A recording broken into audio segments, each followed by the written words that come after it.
Hello good morning everyone.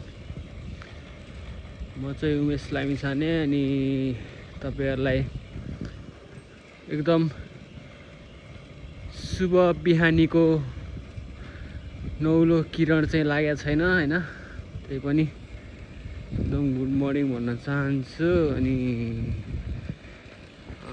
खासमा चाहिँ के भन्न खोज्या भन्ने मैले बिर्सेकै यार।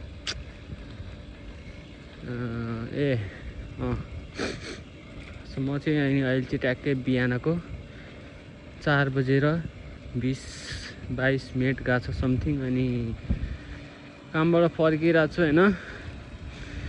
यो भिडियो चाहिँ के को लागि बनाएको भन्दाखेरिमा म चाहिँ अब त्यो दुःख भइरहेछ नि त। अब यहाँ जापान आएर सुत्न खान गर्न पढ्न यताउति त्यति गर्दा पनि केही भएको छैन हैन।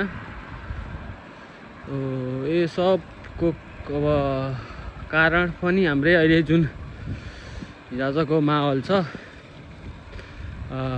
त्यही माहौल बन्नुभन्दा अगाडिका कुराहरूलाई चाहिँ हो भनेर चाहिँ मलाई चाहिँ त्यस्तो लाग्छ हैन। सो अनि म चाहिँ के भन्छु भने अब मैले त भोट हाल्ने कुरो भएन।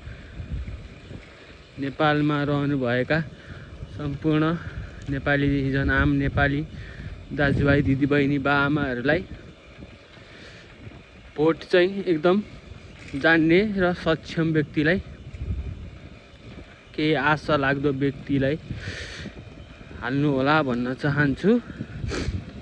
एमाले माओवादी कांग्रेसलाई मै बुझ्ने भइसकेपछि पनि हैन, एकदम धेरै हेरिसक्यो। यिनीहरुका नाराहरू, यिनीहरुका उखान टुक्काहरू पनि धेरै सुनिए, तर केही लसार पाटो चाहिँ नलगाएकै हुन्।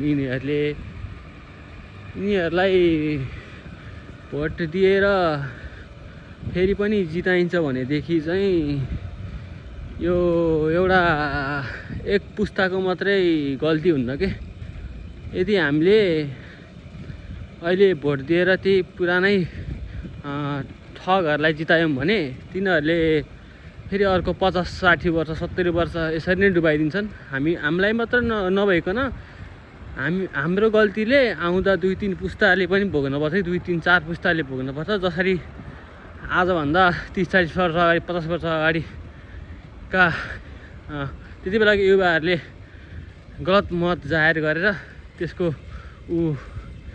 चाहिँ अहिले हामीले भोगिरहन पर्या हो जस्तो लाग्छ हैन। सो एकदम नेपालमा रहनुभएका सबजनाले चाहिँ भोट चाहिँ जान्ने र सक्षम व्यक्तिलाई आश केही गर्छ भन्ने एउटा आश भएको व्यक्तिलाई चाहिँ भोट दिनुहोस् भन्न चाहन्छु। म चाहिँ अब घर गएर सुत्छु हैन। म चाहिँ खासै भोट दिन पनि पाउँदिनँ, यहाँबाट भोट दिन मिल्दैन। नत्र भने उही यस्तै हो, पुरानाले जिताउने, यसरी खाडी आउने, जापान आउने, अनि गाँड धसाउने, यता तिर्ने उता तिर्ने, लास्टमा चाहिँ केही हुन्न। अनि थुक्क भन्ने बस्ने हो के, होइन भने है त। बाई।